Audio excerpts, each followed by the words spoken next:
সুধী দর্শক মণ্ডলী, আপনারা শুনছেন টুডে নিউজ হিন্দু ম্যাটার। আজ আমি একটা খুবই বেদনাদায়ক ঘটনা নিয়ে এসেছি।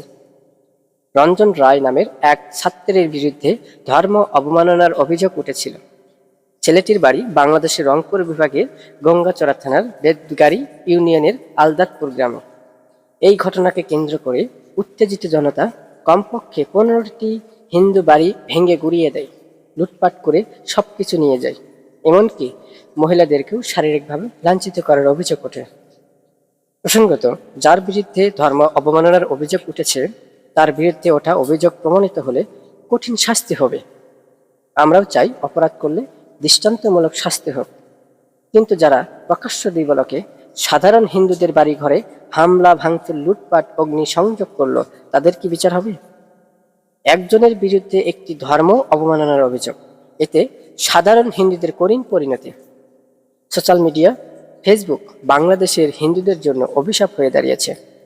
যার বিরুদ্ধে ধর্ম অবমাননার অভিযোগ উঠেছে তাকে আইনের আওতায় আনুন, দৃষ্টান্তমূলক শাস্তি দেন, জনসম্মুখে মৃত্যুদণ্ড নিশ্চিত করুন। সেটা তদন্তের মাধ্যমে প্রমাণিত হলে তবেই তাকে শাস্তি দেওয়া যেতে পারে।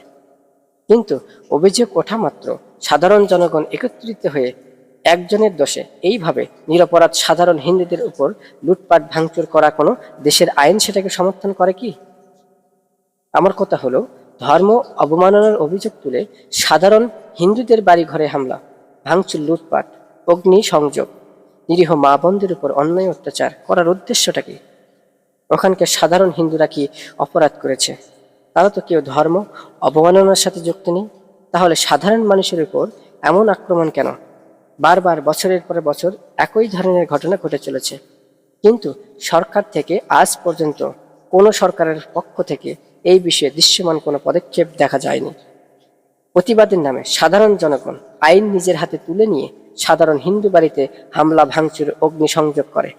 এই ঘটনার পর দেখা যায় মিডিয়ায় কয়েকদিন নিউজ হয়, সরকারের পক্ষ থেকে উপযুক্ত ব্যবস্থা গ্রহণ করার আশ্বাস দেয়, কিন্তু পরবর্তীতে আবার একই ধরনের ঘটনা ঘটে। দেশে সংখ্যালঘু হওয়াটা কি অপরাধ? একজনের অপরাধের জন্য সমস্ত সম্প্রদায়কে এইভাবে ক্ষতিগ্রস্ত করার উদ্দেশ্য কি? সাধারণ জনমনে আতঙ্ক সৃষ্টি করে আপনারা কি উদ্দেশ্য বাস্তবায়ন করতে চান? প্রশ্নটি অবশ্যই আপনাদের কাছে রাখলাম।